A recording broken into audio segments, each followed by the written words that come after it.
fellow assassins, to another episode of the Dark Assassins Podcast, the show that dives deep into not just technology, but the concepts, software, and procedures behind it all, and explains it so simply that even your grandma can understand it. As always, I'm your host, the Dark Assassin. Hopefully, there were at least some of you out there that were lucky enough to get the holiday that we had this week off. Of course, I unfortunately was not lucky enough to be one of those few. And if you're wondering what holiday I'm talking about, WWDC, of course. Now, granted, WWDC was this entire week. But specifically the keynote and the State of the Union that they gave, those specifically were the holidays I'm talking about. Since the other things are more of just like interactive demo type things, so us normal people that didn't have the luxury of being able to be at Apple Park didn't necessarily get those hands-on experiences, although I do believe you might have still been able to do them virtually online. But I was not in that since I unfortunately had to work. But maybe some of you out there were lucky enough to get to the holiday off. So we have a lot to cover with WWDC, lots of software, even hardware being unveiled. And I'm going to try my best to save all of my thoughts and opinions and analysis to the end and just try to get through the highlights here and then save the good stuff for the end. So with that out of the way, let's dive right into WWDC 2023. And surprisingly, we didn't even start off with software. We started off with some hardware, that being Apple dropping some brand new Macs. So this was a rumored Mac that had been kind of coming around the rumor mill, that being the 15-inch MacBook Air. So this is a brand new product category. It's basically the exact same thing as the 13-inch MacBook Air, same ports, same chip, same notch. The only difference is it has a 15-inch screen, and I believe it has bigger speakers, obviously, since it's a bigger chassis, but it still has the same M2 chip. It's configurable with up to 24 gigs of RAM. The standard is 8. Up to 2 terabytes of storage. Standard is 256 gigabytes. But the one thing that is interesting is it actually starts with the 8-core CPU and 10-core GPU rather than the binned version that comes on the base model M2 MacBook Air, the 13-inch model.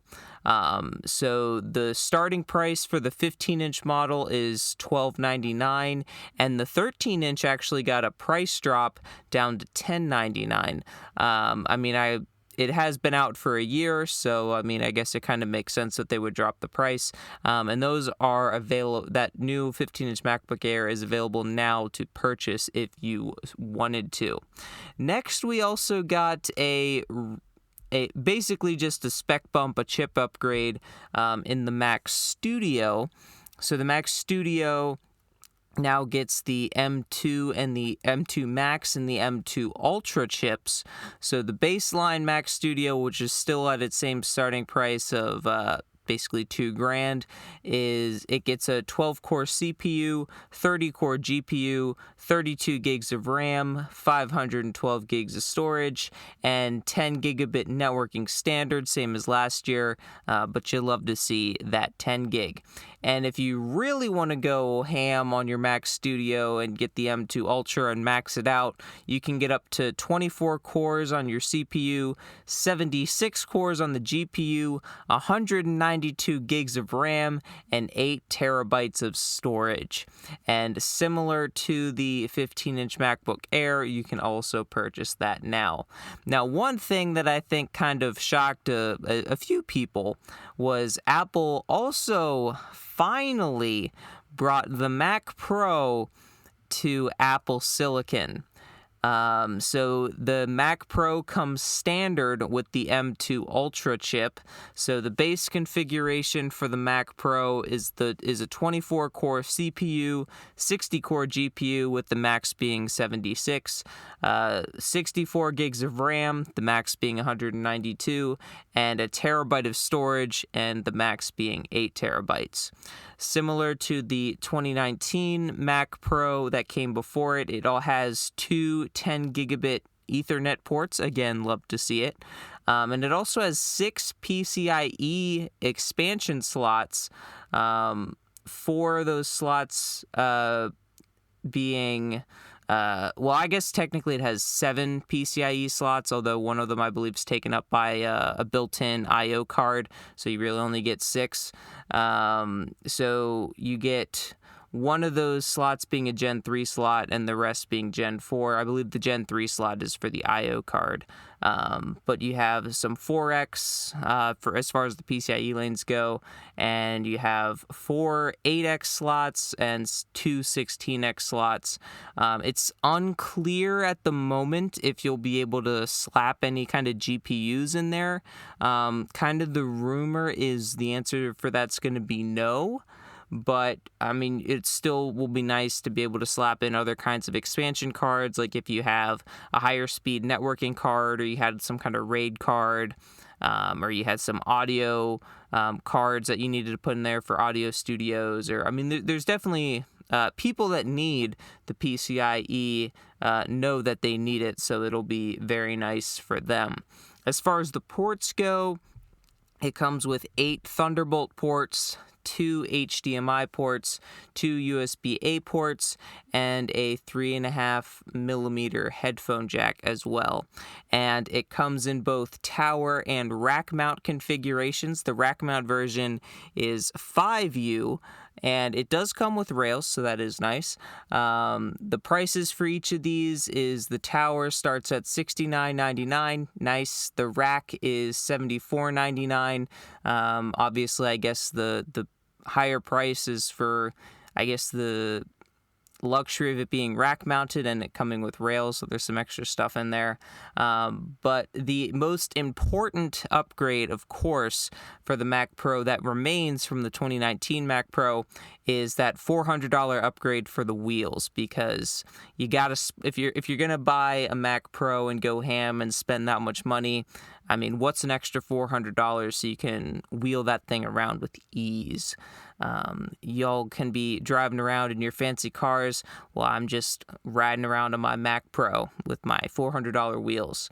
So yep, that's the Mac Pro. Kind of a shock.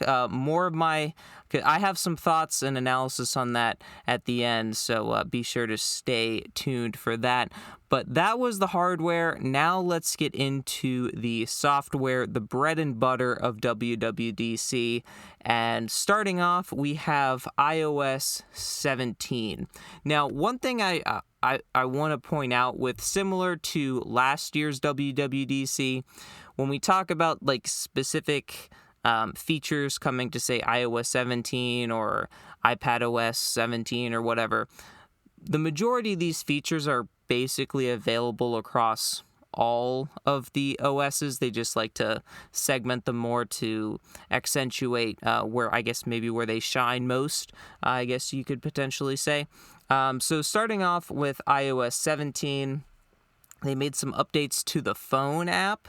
So now what you can have is you can have personalized contact posters. So basically what this is, if someone calls you, rather than just seeing like their name or their contact photo or whatever, there'll be like an actual poster, I guess. So it basically looks like the custom lock screens that came on iOS last year, but imagine that kind of a customization for the lock screen, but for like a contact person.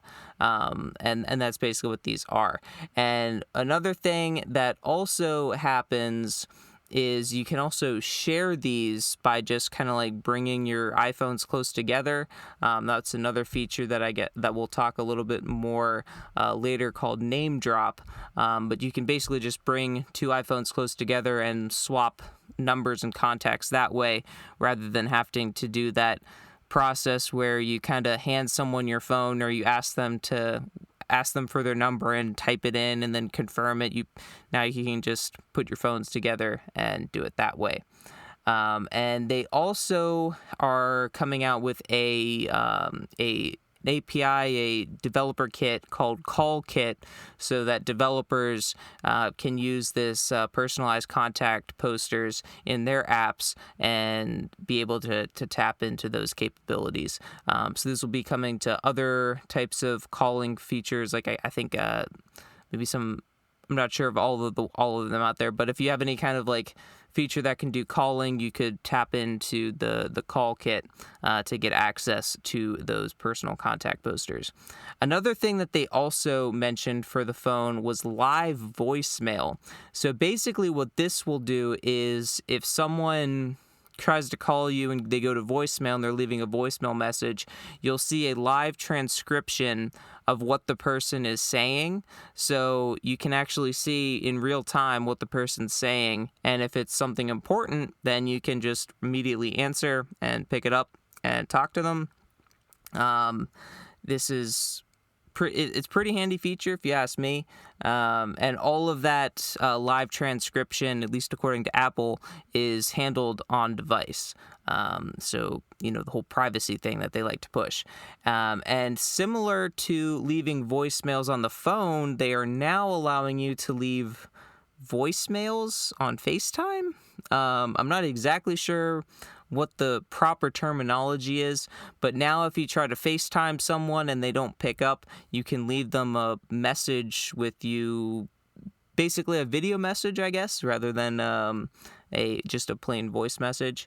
In addition to keeping in line with communications, they made some improvements to messages as well. They improved the search capabilities in messages, so now you can search with filters, which I've heard from some people that they couldn't really find things in messages, so this will definitely help them out. There's now a catch-up arrow, so what this will do is if you are in, say, like a group text with 4 or 5 other people and you miss 20 messages, you can just click the catch-up arrow and it'll jump you right to the top of where you last started reading, so you can catch up, if you will. And now audio messages are also automatically transcribed for you. So if you're in a position where someone sends you an audio message and you don't have headphones, or you're in public and you don't want to play it, you can see a transcription there. Another feature that they're bringing to messages is called check-in. So what this does, it can automatically notify your friends and family when you get to a location. So if, say, you're hanging out with some friends, you can have this set up so once you get home, it'll automatically notify your friends that you made it back safely. Or if you're going to a friend's house and you're living with your parents and they want to know that you got to the friend's house safely, this could automatically send updates to your parents, letting them know that you got there safely. And what it also can do is it can send updates if you're going to be delayed. So if it notices that maybe you have a 15-minute delay, it can say, hey, do you want to send that you're going to be 15 minutes late? And you can hit yes on that and it'll send an update. It's letting them know that you'll be late and delayed. And if you don't respond, it can automatically share information to your friend or family member, such as your location, the route you took, what your battery level is, and what kind of cell service you have. And basically, I guess the point of this is if something did happen to you, like maybe you got into a car accident or something and you're unconscious, they would be able to see, where you last were and could either call help to get to you, or they could get to you themselves, or maybe try to call you if they see that you have battery and cell service, to see if you'll pick up. And all of this, at least according to Apple, is end-to-end encrypted, so you don't have to worry about your private information being available to Apple or anyone else. So Apple pretty much just came right out and just said, you're welcome to all the moms out there who like to have updates on when their kids get to places. So I thought that was quite notable and worth pointing out. And now there's also a new plus button for the iOS iMessage apps. So whereas now in iOS you kind of have that tray like above the keyboard, now there's like a separate plus icon kind of off to the side that you can press on to get to those apps. So if you don't want them kind of annoying you, you don't have to worry about seeing them. Also in iMessage, there are new stickers. All the emojis now have stickers, which mind blown. I mean, I can't believe they did that. I mean, emojis with stickers. Wow. But also the cool thing is in iOS 16, they came out with a feature that allows you to basically click on a subject of a photo and it'll like pull them out of the photo essentially. Well, now you can turn those into stickers, and quite honestly, the meme potential there is just unreal. So Apple is really helping out the memers on that one. And you can also do this with live photos too and make animated stickers, which they did a demo of Air Force One holding a basketball, which was pretty cool. And you can also add some effects to them too. And you can now react to messages with stickers rather than just the default like thumbs up, love, emphasize, and whatever the other ones are. You can now respond with stickers too. And the stickers are system-wide, so anywhere you can access emojis, you can access these stickers. So moving on to AirDrop, we mentioned the name drop feature of bringing the two iPhones close together. But that also works on the Apple Watch too, and it also will automatically work with apps that support SharePlay via the SharePlay API.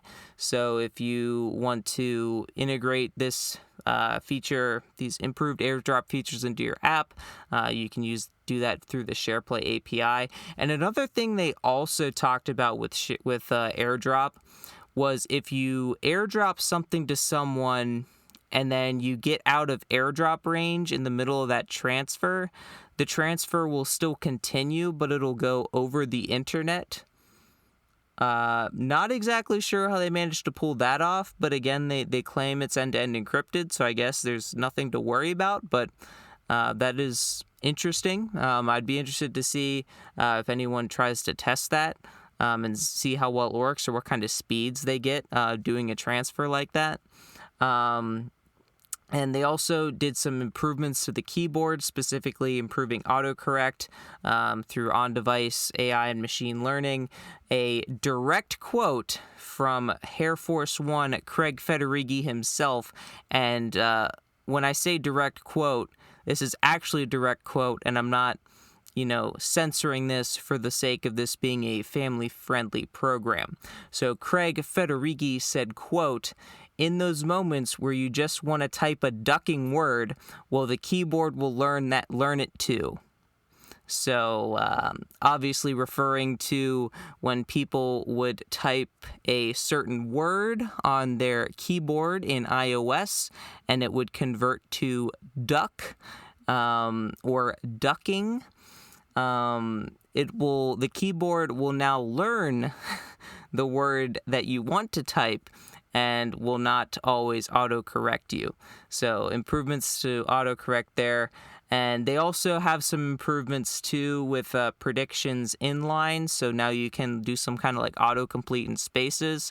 The developers out there will notice that this is very akin to their IDEs where they start typing out the name of a variable or a function and they can just autocomplete it. So now that's coming to iOS. They also have improved dictation too. And as far as the keyboard aspect goes, the keyboard is supposed to learn how you type over the course of, I guess, a bunch of sampling of how you type and basically, as Craig put it, it'll kind of learn words that you like to use.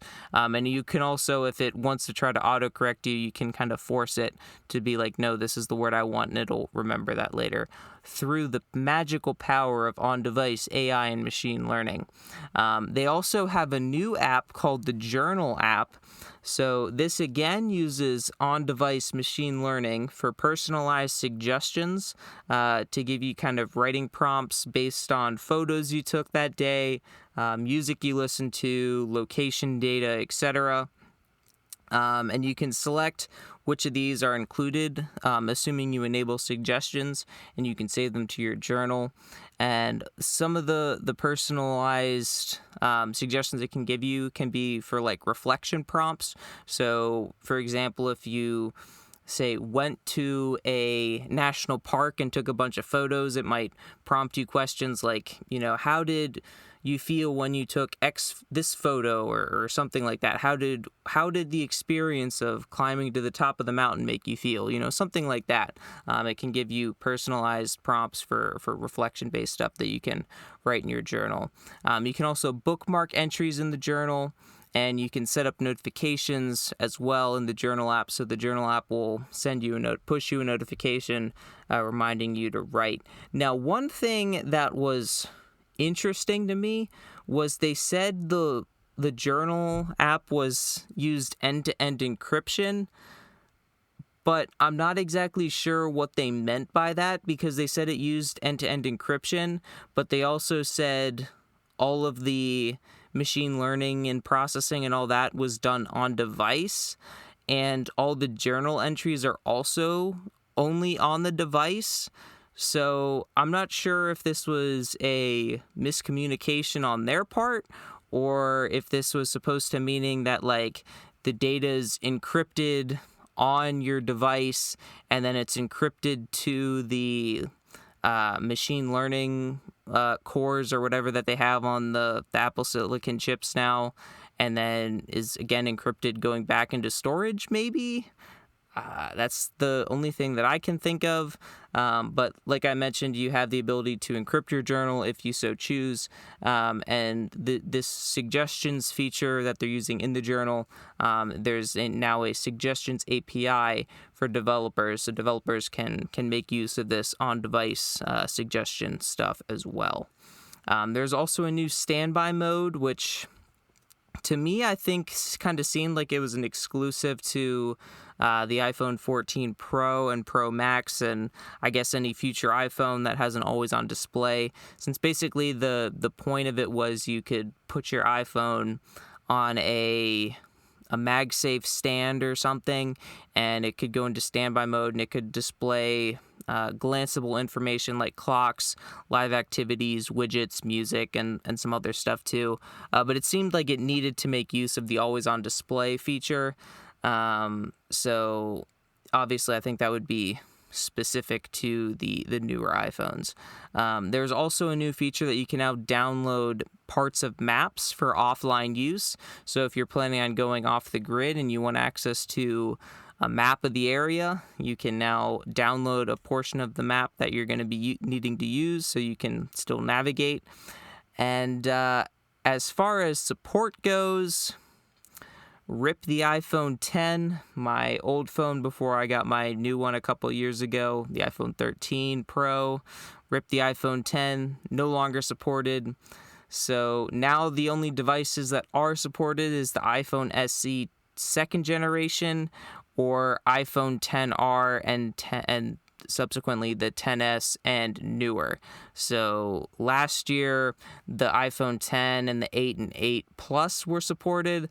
Those are no longer supported. So you now need to have an iPhone XR, a XS, or newer. So rip them. Now moving on to iPadOS. One thing that was kind of funny was this was another direct quote: iPadOS powers iPad. Wow. I mean, that's some honestly mind-blowing stuff right there. Like iPadOS powering iPad, no idea. But iPadOS now gets widgets, the thing that iPhones have had for a little bit now. Yeah, they get widgets now. You can also customize your lock screen, which iPhones had last year. You can also have live events.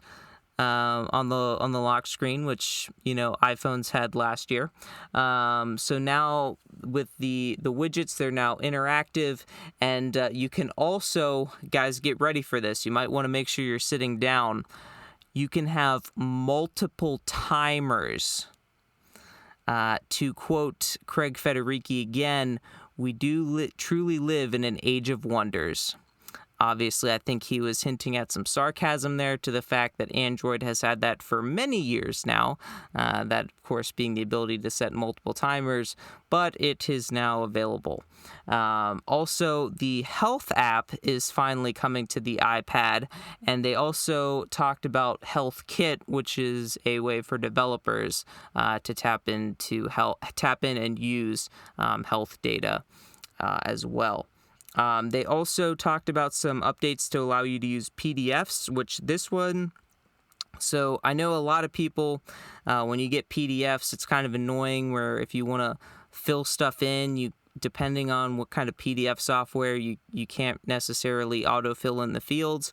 But this update, now using machine learning models, will be able to detect fields so you can autofill your data. And it even works with scanned documents too, so it doesn't have to be like a pristine, fresh PDF. It could be a document that you scanned in and imported to your iPad, and it will be able to auto-populate fields like addresses, your name, date of birth, that kind of thing, and you can auto-populate that data if you so choose. And now Stage Manager got some updates, which, from what I've heard, Stage Manager wasn't exactly the best experience this past year, but now you have the ability to resize windows, which I think will help the usability of Stage Manager. You can now also use the webcam from the built-in display with Stage Manager. So if you have your iPad plugged into an external display that has a webcam, you can now use the webcam on that display for your webcam.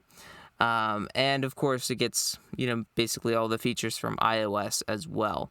So as far as device support, you have to have an iPad Pro 2nd generation or later, iPad Air 3rd generation or later, iPad 6th generation or later, or an iPad Mini 5th generation or later to get the new iPadOS 17. Now, moving on to macOS, the crack marketing team at Apple was at it again, and they came up with macOS Sonoma for the new version of macOS 14. So again, it gets similarly to iOS and iPadOS, getting most of those features as well. You also get new screensavers. So I believe they're pretty much copying this from tvOS. tvOS, I guess, had some screensavers that were kind of like moving over. Like some of the examples, I guess, were moving over like different landscapes and stuff. So now those are being brought to macOS. There are now widgets on macOS. In addition to the notification center, you can now drag widgets to your desktop if that's something you're into, and the widgets will kind of like fade into the background of the desktop if you have other apps open and are focused on those, so the widgets won't be distracting. One thing that was kind of cool was you could, if you had a widget on your iPhone, you could put that directly on your Mac without actually having to install the widget on the Mac itself, and as long as you're on the same Wi-Fi network or your phone's nearby, that widget will be able to update just like it was on your phone, which is kind of cool. And they have some gaming updates, which we all know how serious gaming is on Macs, all those hardcore gamers using their Macs. They introduced a new game mode, which prioritizes games on the CPU and GPU and limits background processes, so apps running in the background, it limits their usage. It also reduces latency with PlayStation and Xbox controllers, as well as Bluetooth headphones like AirPods. And there's now a new game porting toolkit for developers, so developers can port their games from other platforms more easily. So Apple's really trying to, I guess, push gaming on the Mac now. They also have some improved video calls, which this was a pretty interesting feature. So they have this thing like a presenter overlay. So basically what it can do is while you're presenting, you can either basically have a small cutout of like just your face and have your like a floating head on your presentation, like while you're sharing your screen, or you can basically separate yourself from the background and then put the screen you're sharing behind you but in front of the background, so it kind of looks like you're standing in front of your presentation. So again, this is using the power of AI and machine learning on the Apple Silicon chips themselves. So basically, rip Intel Macs. There's no way you're getting this feature. But you can also add video effects and reactions in apps like FaceTime, Zoom, Teams, and WebEx, and any other kind of video sharing platform like that. Safari got some new updates, added new features to WebKit. Private browsing got a decently substantial update. You can now lock browser windows in private browsing when it's not in use. It'll block trackers from loading automatically and removes URL trackers as well. You can now share passwords and passkeys with friends or family through iCloud. I get it's end-to-end encrypted, but that's still all right. I mean, I guess it works if you're trying to like share Netflix passwords or whatever, but according to Netflix, you're not allowed to do that anyway. There's also profiles now, which I believe Chrome's had a similar feature for a while. So basically, this allows you to separate cookies, history, extensions, and tab groups, as well as your favorites amongst different profiles. So you can have one for school, one for work, one for personal, and keep everything separate if you want. You can now convert websites into web apps. So if you didn't want to say download an app for your social media client like Twitter, Instagram, or whatever, you could literally you go to the Twitter or Facebook or Instagram or whatever, and then you could create that as a web app and it would show up in your dock, and then you could click on that and it would essentially bring up an app like it was a native app. And there's no extra work that developers need to do either. So as far as support for Mac OS, it's no secret that Intel Macs have been getting killed pretty quickly, and of course the massacre still continues. So aside from the 2019 iMac and the 2017 iMac Pro, all supported models have the T2 chip or Apple Silicon. So as far as compatibility goes, you have to have a 2019 iMac or later. You have to have a 2017 iMac Pro, which was really the only model of iMac Pro. You have to have a 2018 MacBook Air or later, 2018 MacBook Pro or later, the 2019 Mac Pro or later, any of the Mac Studios, or a 2018 Mac Mini or later. So just the standard MacBook, that's gone. The 2017 MacBook Pros, those are also no longer supported. So officially now, I have no Macs that are officially supported by the latest version of Mac OS. So rip me. Now, as far as AirPods go, AirPods got some interesting updates. The big update that they got was adaptive audio. So I believe this is only coming to the AirPods Pro 2 though. But basically what this does was it'll dynamically blend transparency mode and noise canceling to match the conditions around you. So if a biker is passing you and ringing their bell, you'll be able to hear that. But if there's like a lot of loud noise like leaf blowers or whatever, then the noise canceling will trigger and block that out. There's also a personalized volume. So now the AirPods Pro 2, I guess, will kind of understand and learn your listening preferences over time, as well as the outside conditions to improve your overall listening experience in the moment, as they said. Could just set the volume yourself, but why do that when you could have the technology do it for you? There's also a new thing that they're calling conversational awareness. So basically, if you're walking around, say, have like noise canceling on or something, and someone comes up and starts talking to you in front of you, it'll reduce the volume of whatever you're listening to and block out like sounds from behind you and allow you to better hear the person talking in front of you to help you understand the conversation. And they also have claimed to improve automatic switching, which apparently people have been complaining about quite a bit. Moving on to CarPlay. Now, any passenger with an iPhone will be able to automatically be suggested to join the session. One thing I'm not sure is if this only works with wireless CarPlay or if this also works with wired CarPlay too. I would kind of assume it only works with wireless CarPlay. But basically this allows multiple people to join in the same CarPlay session and share their music.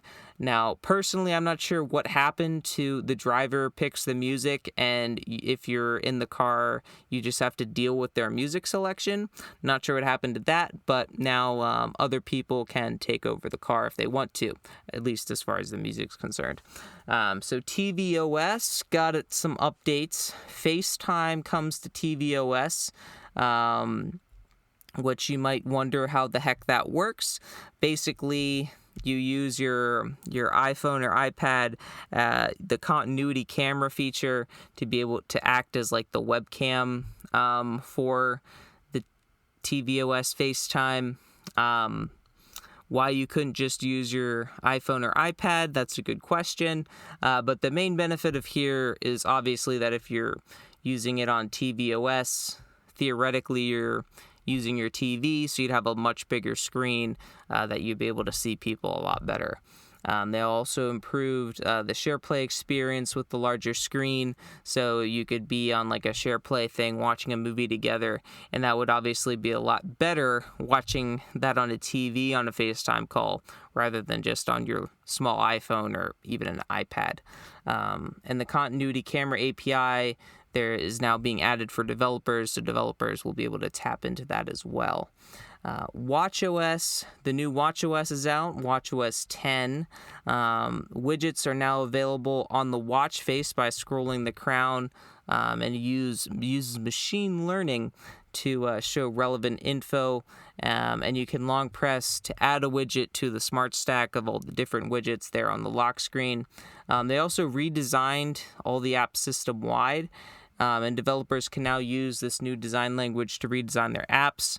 And they added 2 new watch faces, a palette watch face, and by far the coolest watch face that I think they've come out with, which is Snoopy and Woodstock. They can play with like the watch hands. They get active with you and they react to weather. Now, personally, I don't own an Apple Watch, but if you talk about a compelling feature, you got one right there. They also came out with some updates to cycling and hiking as well. So now for cycling, you can connect Bluetooth devices for Bluetooth-enabled bike sensors to get even more data about your cycling workouts. And now cycling workouts on the Apple Watch will automatically show up as a live activity on your phone, and if you click on it, it'll go into like a full screen mode on your phone to give you like even more details. So if you have like a mount on your bike that you use to put your phone, you could click on the live activity and have the information even more blown up, as well as additional information about your metrics. As far as the hiking goes, the compass auto generates waypoints now based on your last cellular reception location, as well as a waypoint for the last place you could make a call with any carrier's network, not just the one that you're on. So basically, if you have Verizon and you lost connection to the Verizon network 2 miles back, but you only lost connection to any network a mile back, it would have 2 separate waypoints, one for each one. There's now a new elevation view, new topical graphic maps, but only in the US.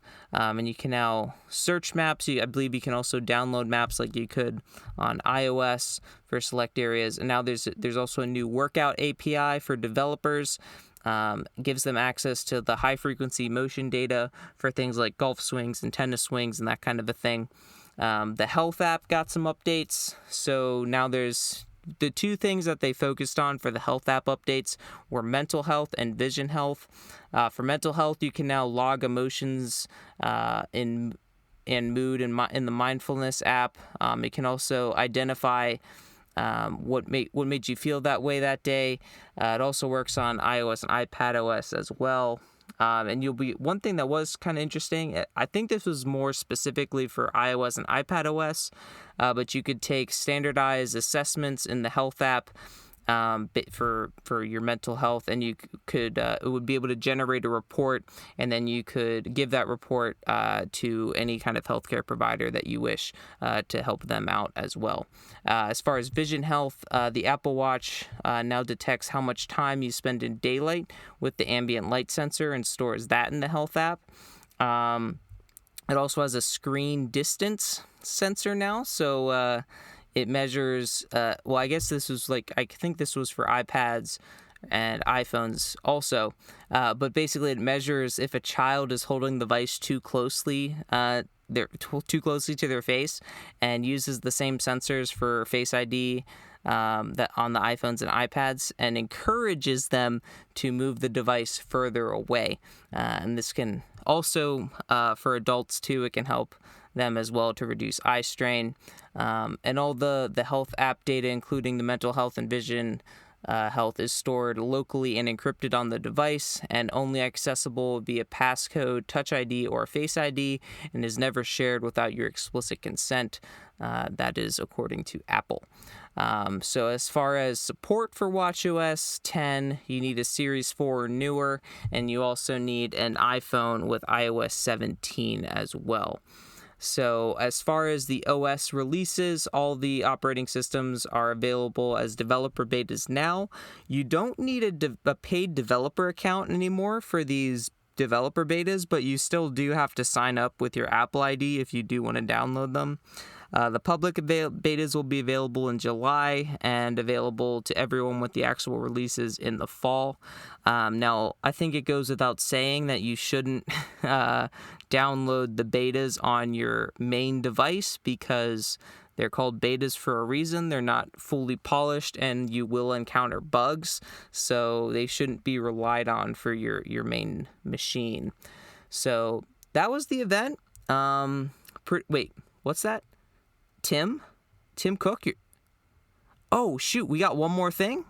So yes, we do have one more thing, which is the Vision Pro, aka the headset that we talked about a couple of times on the podcast in the past.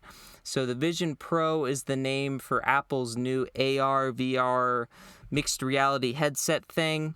They called it spatial computing, is what they called it throughout the keynote, that they commonly referred to the headset as spatial computing. So it basically, as far as the design perspective, I'm not going to be able to do it justice here, so I encourage you to look it up. But it kind of looks like ski goggles, and they have this interesting transparency effect going on where they have a screen on the front of the headset that will show your eyes if you're like actively using an AR mode, which is kind of interesting. And otherwise it'll kind of show like a obscure kind of animation thing to show that you're not actually looking at the outside world. But again, highly encourage you to look up pictures of this, because me talking about it here does not do it justice. Now, as far as the UI is concerned, you have access to all your apps, just like on iOS and iPadOS and macOS. You have apps like Photos, Safari, Music, Mail, Settings, all that good stuff, right on like a home screen type thing. And when you first put it on, the UI, it kind of looks, I guess, like on the Apple Watch, where it's kind of like a hexagonal view. And windows will cast shadows like below them, and it kind of helps you understand the scale and distance, and will also respond to light too. And you can use this in an environment view, or you can kind of use it as basically you can dynamically adjust the view if you want to see the world around you with your apps, or you want to be like fully immersed in some other environment. So what you can do is you can use there's a digital crown on the headset which you can use to adjust this view.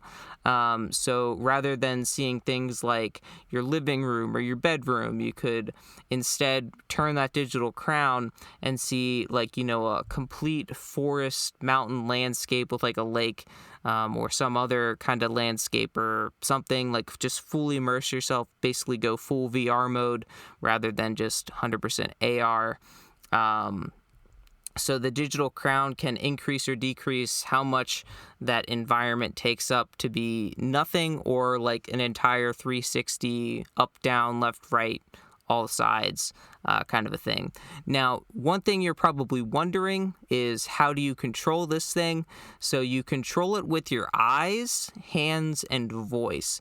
So they have this eye tracking built in to the headset called eyesight, and basically, well, I guess that's not what it's. So eyesight's something different. I'm getting too far ahead of my notes, but basically well, I guess we'll get to this later, but there's a bunch of sensors like around your eyes. There's cameras and like infrared LEDs that can like track your eye movements. So all you have to do is like look at an app, and it'll like select the app for you, and then you can use your fingers to like tap two fingers together and it'll click, and then you can like click and like flick up or down to like scroll on windows. You can like pinch and drag to like increase the size of windows. It looked like a pretty cool demo, and all the people that have given reviews on it have been pretty much glowing reviews, and we're pretty impressed with it. Another thing you can also do is you can look specifically at search fields and just start talking to dictate. You can also ask Siri to do stuff for you if you want to live dangerously. There's also a virtual keyboard. So the virtual keyboard is supposed to have spatial sound effects when you type. I haven't tried it, obviously, but I'd be kind of interested to know how that works, as far as that's concerned. But you can also connect like a Bluetooth keyboard and mouse to it as well if you'd rather go that route. So now moving on to eyesight. So eyesight was that feature that I mentioned a little bit earlier, where it reveals your eyes based on what you're doing. So if you're in an app, and you're kind of like fully immersed in some environment, it'll kind of obscure your eyes, so people that are around you won't be able to see your eyes and will be able to know that you can't see them. Whereas if you're like in a full AR mode, they would be able to see your eyes through that.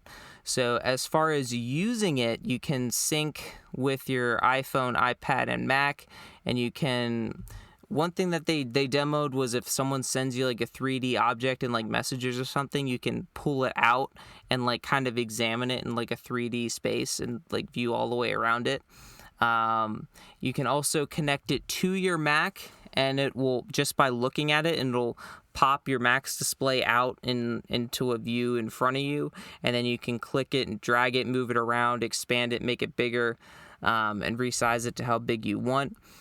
FaceTime is also on this thing, so it basically allows people to be as big as you want in the space that you can see them, but they also do this thing where they call them like personas, where basically you scan before you even put on the headset, you scan your face, and it kind of creates a digital representation of you, which obviously isn't perfect, but it's better than a Memoji, I guess, or whatever. but there's that. Another thing that you can do is you can now view panoramas. So if you took like a panorama on your phone, you could, put it on this headset and you could like blow it up to be like full size and basically relive the experience you took when you took that panorama, which was pretty cool. It also allows you to capture 3D video and photos, so you can kind of relive the experience. And one thing that I did like to see is the eyesight feature that we talked about will have an effect and will like light up and will like glow and have like a breathing effect. At least that's how it showed in the demo, to notify others that you're capturing video, which is kind of nice to see, that you won't just be unknowingly being recorded. So that is kind of nice. They did have kind of a really odd, creepy, I guess I would say creepy demo, where there's like, I guess it was a dad like recording his kids or something, but he just like had this really weird smile and he was like pressing the button with like this headset on. It was interesting. Go look it up if you want. But another thing that they introduced was a cinema mode, which allows you to essentially, you can like fully immerse yourself in an environment and like blow the screen up that you're watching your content on like as massive as you want, and you can basically have your own personal movie theater, which is pretty cool. It also, with the whole 3D effects, you can watch 3D movies. And according to Apple, there's going to be over 100 video games native on the headset at launch, and also has controller support too. As far as battery life goes, if you're using it plugged in, you get all day battery life. Otherwise, you get 2 hours. As far as how you connect the battery, there's like a little connector on the side of the headset that you kind of connect this cable thing that connects into a battery pack that you can just stick into your pocket, and it connects to the side of the headset. Now, as far as the technology is concerned, it has 2 micro OLED displays with 23 million pixels on each of them. So for reference, each of these micro LED displays are about the size of a postage stamp. So 23 million pixels and about the size of a postage stamp. And there's 2 of those, one for each eye. So they have spatial audio built into the headset on, I guess, each side of it. And it maps the sound of the room around you based on features and materials in the room. I think that most people would probably be using headphones with this anyway, but I mean, if you don't have them or don't want to use them, there's speakers built in. And it has side cameras, downward cameras, IR sensors, LiDAR scanners, and true depth sensors to kind of detect your hand movements for the gestures to control the headset, obviously to capture the area around you, and for the eye tracking stuff that we talked about before. And it also will handle things like head and hand tracking and 3D mapping. It also has high-speed cameras and LED lenses around to project eyes and allow for the eye tracking. It also has 2 chips on board. It has the M2 chip as well as a new R1 chip, and both of those are running in parallel. The R1 chip specifically is designed for real-time processing of all of those cameras and sensors and microphones and all that good stuff. And according to Apple, it essentially eliminates the lag by streaming new images to the displays in 12 milliseconds. And they emphasized this was to reduce the motion sickness that some people will feel in virtual reality headsets, because they'll be moving but the screen isn't updating as much as they're moving, and that could cause motion sickness. But again, based on what some people have said that have tested it out briefly, they said they didn't have any issues with that. So that's definitely good to see. Now, as far as the OS itself, they're calling it visionOS, and you'll be able to use Swift UI, Reality Kit, and AR Kit for development for it. Reality Consumer Pro is a new tool to create complex scenes with realistic objects specifically for visionOS. And one thing that was really nice to see was iOS and iPadOS apps will be available automatically at launch, at least the vast majority of them, which is really nice to see. They also worked with the Unity game engine for 3D apps to work alongside other apps. So it seems to me like you'll be able to use Unity to develop apps and maybe not specifically only being restricted to Xcode like you are for iOS, iPadOS, and watchOS. So that'd be pretty cool. So people without a Mac could theoretically maybe develop apps for this headset. The App Store will have dedicated visionOS apps as well as compatible iOS and iPadOS apps too. And as far as the security aspect is concerned, they have a new way to do authentication, which they called Optic ID, which is basically an iris scan, where it'll scan like your eye and authenticate you that way. And according to Apple, all this data is encrypted and stored locally on device for authentication of the device and apps on the device. So like rather than, I don't know if you would necessarily do payments like on the App Store. It'll do an iris or an optic ID scan rather than like a touch ID or face ID scan. Another thing that they brought up was where you look stays private. So basically they emphasized if you were, say, browsing the web, that one special social media company that loves, I guess all of them, that love to harvest your data, our boy the Zuck, is not able to track what you're looking at when using their website to know what you're looking at to feed you more ads. So the only time it'll register is if you actually click and drag or click on something. So you could actually look at something and it wouldn't register that. Kind of like if you're on a desktop, it only really will register if you actually click on something or drag or scroll around. That's one thing that they emphasize. So it only will register things like a mouse click or a tap on other devices, so websites can't necessarily track you. And all the camera data that's processed for eye tracking and what you're looking at and all that stuff, again, according to Apple, is processed on the system level, so apps won't even be able to see your surroundings at all, which is also nice to see. Now, as far as developing for this new OS and new device, details are kind of sparse at the moment. There's an SDK or a software development kit coming later this month.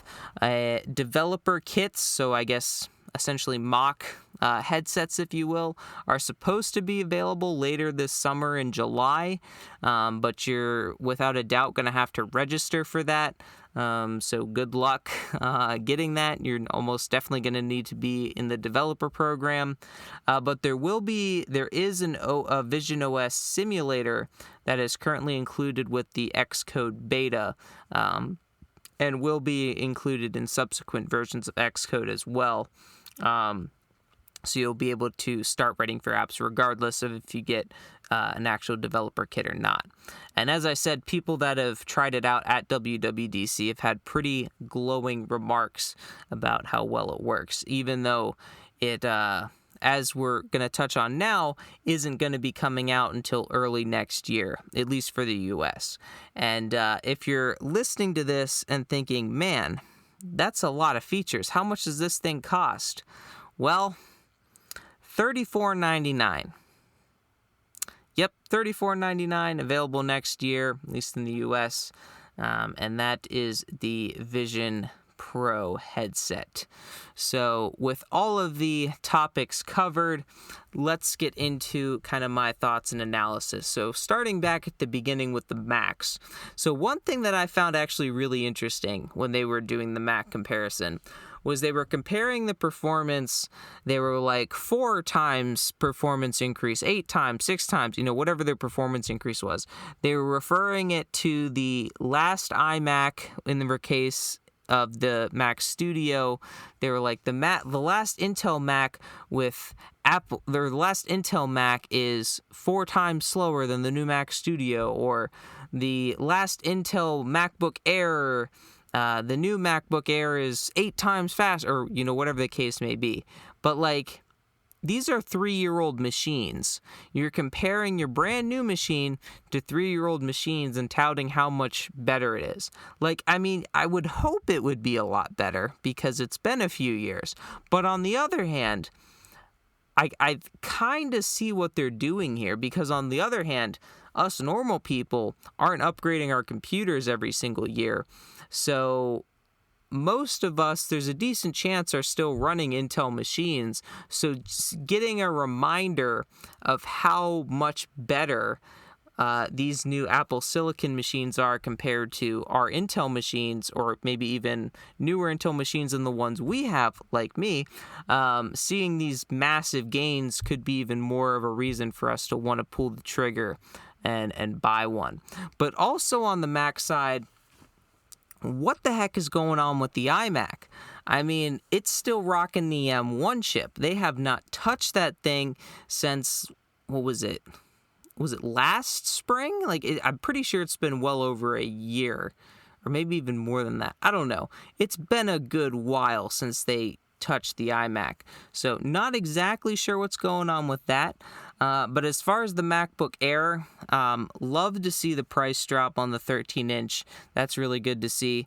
I am honestly kind of surprised, though, that they launched a new MacBook Air with an M2 chip, considering the M2 has been out for a year already, since the M2 debuted at WWDC last year.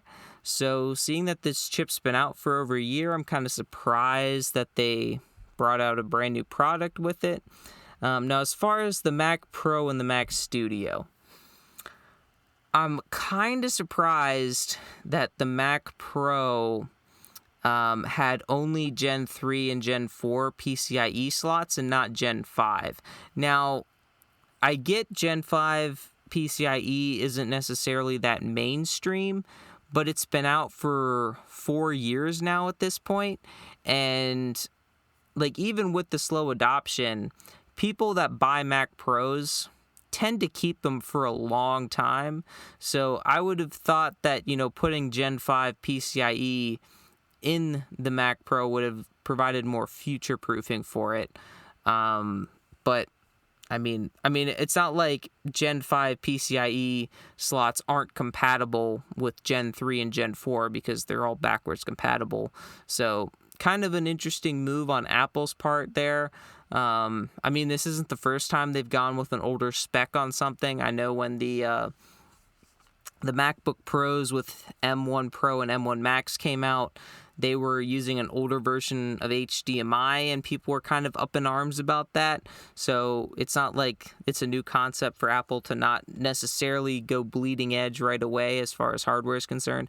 But considering it's the Mac Pro and people keep them for a while, I am a little bit surprised they didn't go with the newer standard just for future-proofing concerns. And another thing I'm also surprised about with the Mac Pro is that they didn't go with a beefier chip. Because as it stands right now, the Mac Pro is $3,000 more expensive for the same exact performance as the Mac Studio.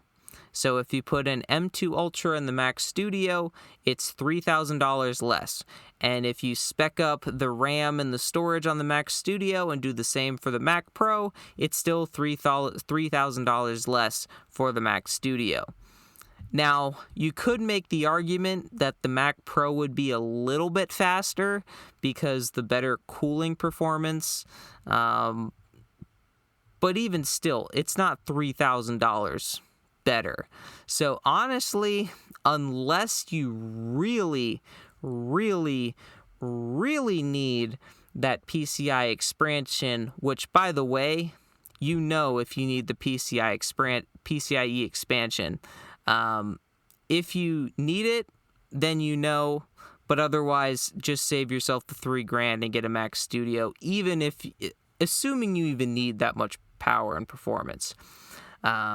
Now, on to the software. So, iPhone, the phone feature, honestly, I think that live voicemail thing is super useful, since there have been a few instances where I would see a phone call come in, I wouldn't recognize the number and just ignore it, and then realize later they left a voicemail and it was actually something that I probably should have answered. So being able to see the live transcript come through would definitely be super helpful.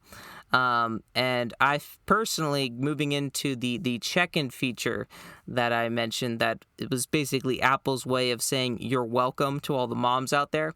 I feel like my mom would have loved the check-in feature years ago when I was growing up, so she wouldn't have had to send all those hi texts to me when I forgot to text her when I got somewhere. Sorry about that, Mom. But back in my day, we had to manually text our moms and let them know that we got somewhere safe. We didn't have all this fancy automatically sending messages, or automatically letting them know that we were delayed. We had to do it all manually. I will tell you, the kids these days are definitely going to miss out on that feeling of looking down at their phone and seeing their parent wondering where the heck they are and realizing, oh shoot, I forgot to let them know. So that is one thing that the kids are going to be deprived of now with this new feature. And also, in case you guys didn't know, Apple is really going ham on the AI ML buzzword thing, since they said on almost every single feature that they brought up, they pretty much somehow managed to bring AI machine learning into basically everything, which good to see that they're getting on the bandwagon there, since everyone else has been on it for a few months now. So the thing with Safari, going on to Safari, the whole sharing passwords thing, I get it's end-to-end encrypted, but from the security standpoint, I never liked the idea of sharing passwords. Now, I understand there are some instances where people have shared accounts and whatnot, and that would be useful for them. But for me personally, it's just, I don't like that. But I understand how it could be useful for people. WatchOS, as I mentioned, I don't have an Apple Watch, but that Snoopy and Woodstock watch face does look pretty awesome, especially with all the animations that they do, like playing around with the watch and all that was pretty cool. Now on to the main event, the Vision Pro. I got some interesting thoughts, questions, takeaways that I want to get into here with the time we have left, which I know for a regular episode we're already going long, so I will try to not drag this on too long. But as far as the Vision Pro, so the virtual keyboard, I am still not quite sure how this is going to work. I get that there's supposed to be like a spatial sound effect when you type, but something about not having any kind of tactile feedback seems weird. Like, even on the iPhone or on the iPad, you at least feel yourself touching something, and you can at least have a visual feedback of seeing that key be pressed, even if you don't necessarily feel it. Although, in fairness, on the newer versions of iOS, and even Android devices for that matter, you can turn on haptic feedback when you type, so you can feel a haptic sensation of when you press a key, you kind of feel a vibration. But if you're just typing in the air on a virtual keyboard, I'm not sure how that's going to work. Now, for what it's worth, people also said this about the iPhone when it first came out. They had similar concerns about typing on a touchscreen keyboard without any kind of tactile click of an actual button. So, and obviously you can see now that that's not an issue at all, and we use it like it's normal. So I kind of have a feeling this is going to be a similar thing, but it's still something that I'm not entirely sure about how it's going to work. One thing I also really like about this headset is the seamless integration with Macs, and how you can use them for an external display. One thing that I wasn't super clear on was if you were able to use more than one display for your Mac. I think it's limited to one. At least that's how they made it appear.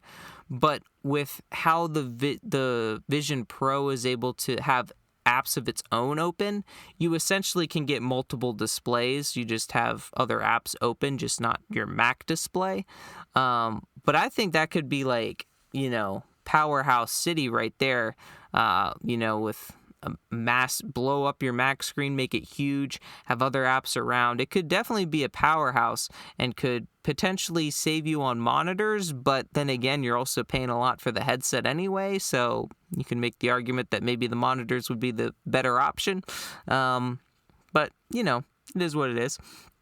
As far as that cinema experience, this honestly seems like an insanely awesome way to watch movies. Of course, you'd have to be plugged in the whole time because 2 hours ain't going to get you through a movie most likely. But being able to black everything out, have a massive screen, basically as big as you want, to watch a movie on, and basically have your own personal movie theater and just be like fully immersed in a movie, that just sounds awesome to me. Another thing that sounds awesome is that panorama feature where you can take a panorama you took on your phone, blow it up life size, and be able to look all around and be able to see that panorama like the day you took the picture and be like you're right back in the moment. I mean, that just sounds awesome because I know, as cool as it is to look at a panorama picture on your phone, it's not the same. But if you could have like that fully blown up to be able to see everything around you, that would be pretty awesome. So I like that. Another thing I like, as I mentioned, that you can tell if someone's using the headset to record things, so you could tell if they're recording stuff. So I think that's an awesome like privacy feature, so other people can know that they're being recorded if they are. And another thing they also demoed was they demoed this kind of like astronomy app that allowed you to like view the night sky and see like constellations, and I think you could like essentially maybe transport yourself to other parts of the globe and see different parts of the night sky, and to me that just seemed really cool. And according to Apple, all the sensors and cameras, all that stuff being only handled locally on device and any data being stored locally and encrypted. That's also really nice to hear. Of course, assuming it's true, because this obviously isn't open source, so it's not like we can see the source code. But if Apple is to be believed, all the stuff being stored locally and encrypted on device is definitely really nice to see. None of that data going to the cloud, and it's staying where it should be, on device and encrypted. What was kind of funny, though, was how they justified their price. So they said, quote, if you purchase a new state-of-the-art TV, sound system, powerful computer with multiple high-end displays, camera, and more, you still would not come close to what the Vision Pro delivers. Now, are they wrong? No, they're not wrong. But like, man, they are on some very strong copium with that one. But then again, they did the same thing, being on some strong copium when they did the same thing for the Pro Display XDR back in 2019, when they're like, oh, well, if you compare it to these super, super high-end, like, cinema master, whatever monitor things that studios use, they're like $40,000, and the Pro Display XDR is only $6,000 with another $1,000 for a stand. And like, sometimes the length that Apple goes through to justify their really high prices is kind of hilarious. So hearing them kind of like list off all these things and say like, yeah, even if you bought all this stuff, you still wouldn't have the capability of the Vision Pro. So the Vision Pro is a steal of a deal. And like, I mean, That's the marketing talking. That's the copium talking. But I mean, in fairness to them, they are not wrong. They really aren't. But at the same time, like, trying to tell people that trying to spin the fact that essentially $3,500 isn't that expensive, I think is kind of hilarious. Now, as far as the price tag, that $3,500, it definitely kind of hurts, because looking at all the features of this thing and how cool it is, I honestly kind of want one. But at the same time, I really don't want to spend that kind of money on this thing.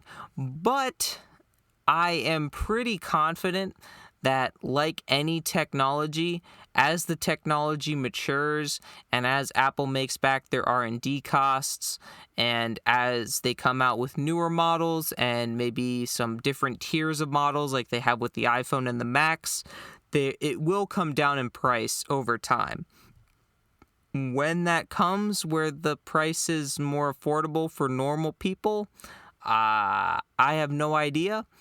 But I am pretty confident that the price of the Vision Pro, or devices that come out later that use visionOS, whether that's just a Vision or some other SKU that isn't, maybe not the Pro model, I am pretty confident that it will come down in price, and the price for the Vision Pro, I would hope, would come down in price over the next couple years as the technology matures, and as Apple recoups their R&D costs. Since the rumors are that the parts alone to build the Vision Pro headset was, I think, $1,500. So, I mean, obviously Apple's got to take their cut.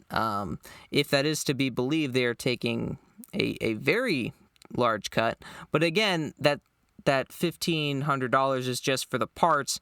That has nothing to do with the R&D costs that they spent on this thing, which the rumors for that is in the billions, I think maybe even hundreds of billions of dollars. And I believe they even started working on this headset, or at least the concept of a headset, back in like the mid-2010s.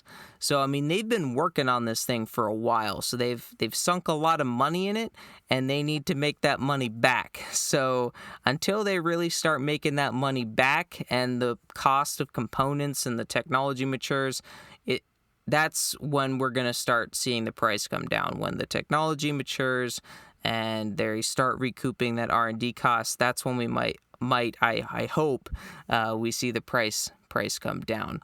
The other thing I do like about this was they gave a very long runway for developers to get on board and get their apps developed, and just give developers time to make apps. Since like most one thing I do like also is that most iOS and iPadOS apps will work natively right out of the box, which is really nice to see.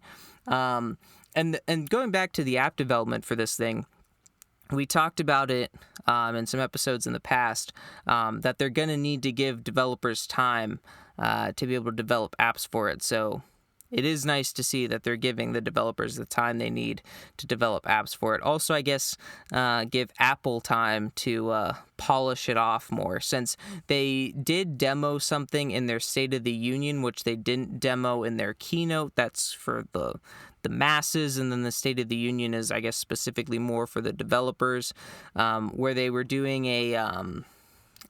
another way to, I guess, interact with the headset, of like actually using your hands for gestures and whatnot.